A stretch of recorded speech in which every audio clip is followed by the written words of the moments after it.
Hello everyone, welcome back to my YouTube channel. I hope आप सब लोग अच्छे होंगे और अपना बहुत ख्याल रख रहे होंगे और बहुत अच्छे से स्टडी कर रहे होंगे।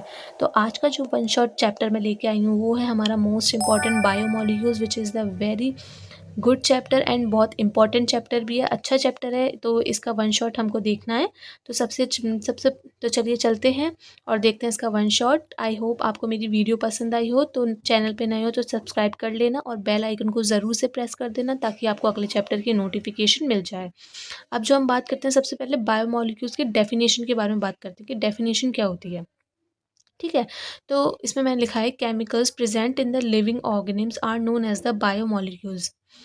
जो लिविंग ऑर्गेनिज्म में केमिकल्स प्रेजेंट होते हैं उनको हम बायोमोलिक्यूल्स बोलते हैं। ठीक है, अब टाइप्स देखते हैं हम। टाइप्स में हमारे दो टाइप्स के होते हैं biomolecules, bio micromolecules and bio macromolecules. Bio micromolecules का मतलब माइक्रो का वर्ड ही हमको समझ में आ रहा है, small, which can not be seen by the necked eyes. And macromolecules मतलब बिग, मतलब बड़ा, which can be seen by the necked eyes. तो बायो माइक्रोमोलिक्यूल्स होता है और एक बायो मैक्रोमोलिक्यूल्स होता है। ये होते हैं बायोमोलिक्यूल्स के टाइप्स।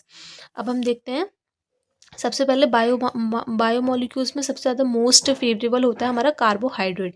अब कार्बोहाइड्रेट के बारे में हम पढ़ते हैं। कार्बोहाइड्रेट में मैंने लिखा है made up of the monosaccharides and glycosidic bond is present. ये मोनोसैकेराइड्स का बना हुआ होता है और इसमें ग्लाइकोसिडिक बॉन्ड जो होती है उसमें प्रेजेंट होती है। अब जो ये अब ये दो टाइप में होते हैं हमारे, होमोपॉलीमर और हेट्रोपॉलीमर। होमोपॉलीमर का मतलब होता है made up of the same monomer unit. जो सेम मोनोमर यूनिट से जो बने हुए होते हैं उन्हें हम होमोपॉलीमर बोलते हैं। हेट्रोपॉलीमर का मतलब होता है made up of the different monomer unit. जो डिफरेंट मोनोमर यूनिट से बने हुए होते हैं उन्हें हम हेट्रोपॉलीमर बोलते हैं। तो कार्बोहाइड्रेट में हमने क्या देखा कि ये मोनोसैकेराइड्स के बने हुए होते हैं और ग्लाइकोसिडिक बॉन्ड इसमें प्रेजेंट होता है। और होमोपॉलीमर जिसका सेम मोनोमर यूनिट होती है वो होमोपॉलीमर होता है और जिसका डिफरेंट मोनोमर यूनिट होती है वो हेट्रोपॉलीमर होता है। अब हम बात करते हैं बायोमोलिक्यूल्स में, दूसरा आता है हमारा प्रोटीन्स। अब प्रोटीन्स को हमने दो टाइप्स में डिवाइड किया हुआ है। पहले टाइप्स में हमने डिवाइड किया था on the basis of shape, और दूसरे टाइप्स में हमने डिवाइड किया है उसमें हमारा on the basis of the constitution.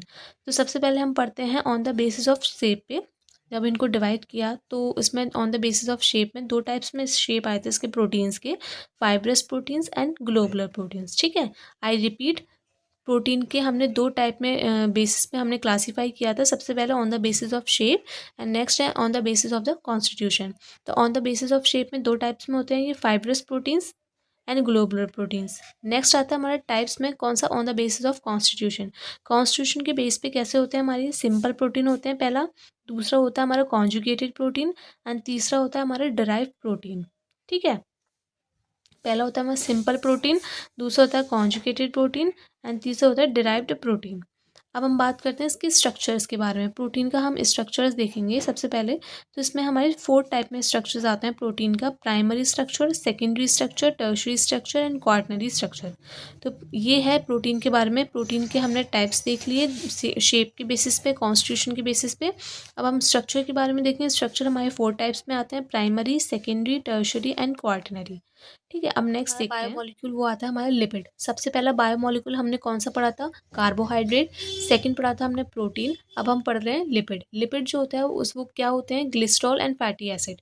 Glycerol के बने हुए होते हैं, फैटी एसिड के बने हुए होते हैं। अब फैटी एसिड भी हमारे दो टाइप में होते हैं, saturated fatty acid and unsaturated fatty acid. तो हमने थर्ड जो बायोमोलिक्यूल पढ़ रहे हैं वो हम पढ़ेंगे हम लिपिड्स। लिपिड्स जो होते हैं किसके बने हुए होते हैं, ग्लिसरॉल एंड फैटी एसिड। अब जो ग्लिसरॉल होते हैं वो भी हमारे दो टाइप में होते हैं, saturated fatty acid and unsaturated fatty acid. ठीक है, अब हम फोर्थ पढ़ेंगे biomolecule which is the nucleic acid. Nucleic acid हमारे, न्यूक्लिक एसिड में हमें 3 चीज़ें आती हैं। सबसे पहले आती है हमारे डीएनए, आरएनए एंड न्यूक्लियोटाइड्स। ठीक है, अब जो फोर्थ नंबर का जो हमारा फोर्थ नंबर का हमारा बायोमोलिक्यूल है which is called the nucleic acid. अब न्यूक्लिक एसिड भी हमारे न्यूक्लिक एसिड में हमारी 3 चीज़ें आती हैं, DNA which is called the deoxyribo nucleic acid, RNA which is called the ribo nucleic acid and last one is the nucleotides. ठीक है, अब न्यूक्लियोटाइड्स में भी, न्यूक्लियोटाइड्स जो होते हैं वो किसके बने हुए होते हैं, it is a very important. मैंने ये येलो मार्कर से हेडलाइन हाईलाइट करी है। ये this word is very important, ये मैंने येलो मार्कर से हाईलाइट करी हुई है। तो आप देखिए न्यूक्लियोटाइड्स जो होता है वो किसके बने हुए होते हैं, नाइट्रोजीनियस बेस के, पेंटोस शुगर्स के और फॉस्फेट ग्रुप के। न्यूक्लियोटाइड्स जो होते हैं उनमें क्या क्या होता है, nitrogenous base, pentose sugar and phosphate group. ठीक है।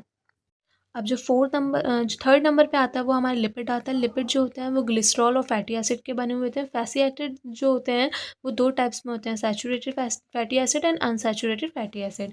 अब फोर्थ नंबर पे आता है हमारा न्यूक्लिक एसिड। न्यूक्लिक एसिड में तीन चीज़ें होती हैं, DNA which is called the deoxyribo nucleic acid, and RNA which is called the ribo nucleic acid, and last one is a nucleotides. Nucleotides में जो होते हैं वो नाइट्रोजीनियस बेस के बने हुए होते हैं, पेंटोस शुगर्स के बने हुए होते हैं, फॉस्फेट ग्रुप के बने हुए होते हैं। ठीक है। अब जो हम बात करते हैं वो आता है सबसे ज़्यादा most important part of this chapter, metabolism. Metabolism हमारा क्या होता है, sum of the all biochemical reactions is called the metabolism. Metabolism जो सारी जो बायोकेमिकल रिएक्शंस होती है हमारी बॉडी के अंदर, उसको मिला के जो हमारा बनता है वो बनता है हमारा मेटाबॉलिज्म। ठीक है। अब मेटाबॉलिज्म हमारे दो टाइप में होता है, primary metabolism and secondary metabolism. Primary में जो हमने एग्जाम्पल दे रखे हैं वो है हमारे amino acids, sugars, nucleic acids and lipids. और सेकेंडरी में जो एग्जांपल्स दे रखे हैं वो होते हैं हमारे pigments, alkaloids, toxins, drugs etcetera.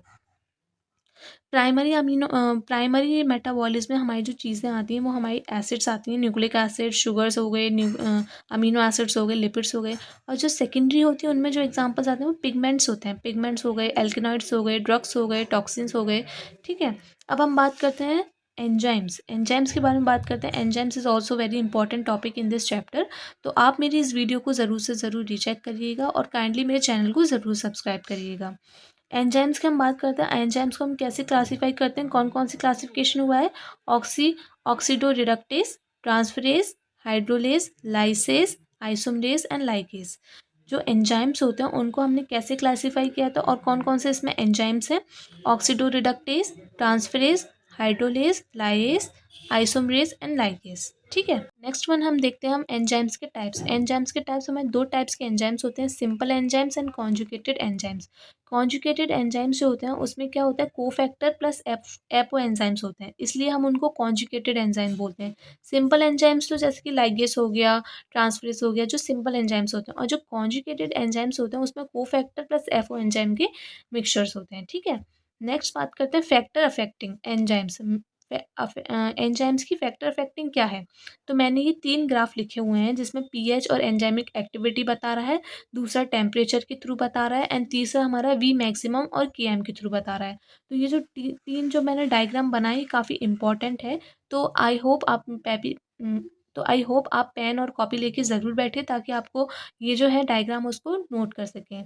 तो एंजाइम एक्शन हमारी कौन सी होती है, E plus S gives out E S, E P and gives out E plus product. ठीक है।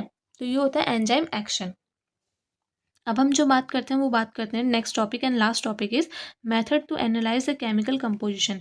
केमिकल कंपोजिशन को एनालाइज करने के लिए कौन सा मेथड होता है, सबसे पहला आता है living tissue is grinded with the help of the mortar and pestle in the trichloroacetic acid to obtain slurry.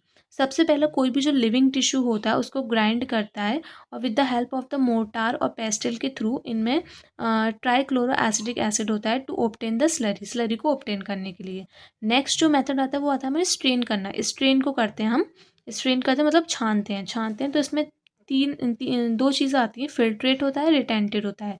Filtrate में जो एसिड सॉल्युबल पूल होता है उसके अंदर organic compounds are present in this fraction, organic compounds में present होता है। Next जो आता है रिटेंटेड आता है, रिटेंटेड जो होते हैं वो एसिड इनसॉल्युबल पूल होते हैं। ठीक है। जब लिविंग टिश्यू को हम ग्राइंड कर देंगे with the help of the mortar और पेस्टल ट्राइक्लोरो एसिटिक एसिड में, जब हमारी स्लरी ऑब्टेंड हो जाएगी तो स्लरी ऑब्टेंड होने के बाद हम उसको छानेंगे, स्ट्रेन करेंगे। स्ट्रेन करने के बाद फिल्ट्रेट करेंगे। फिल्ट्रेट में हमारा एसिड सॉल्युबल पूल होता है जिसके अंदर ऑर्गेनिक कंपाउंड्स प्रेजेंट होते हैं, और रिटेंटेड अगर हम करेंगे तो उसमें एसिड अनसॉल्युबल पूल होता है। तो ये थे हमारे बायोमोलिक्यूल वन शॉट चैप्टर। तो अगर आपको मेरी वीडियो पसंद आई हो तो प्लीज़ चैनल को लाइक करें, सब्सक्राइब करें एंड शेयर करें, एंड बेल आइकन को ज़रूर से प्रेस कर दें ताकि आपको अगले वन शॉट की नोटिफिकेशन मिल जाए। तब तक के लिए तब तक के लिए bye bye and thank you so much for watching this video.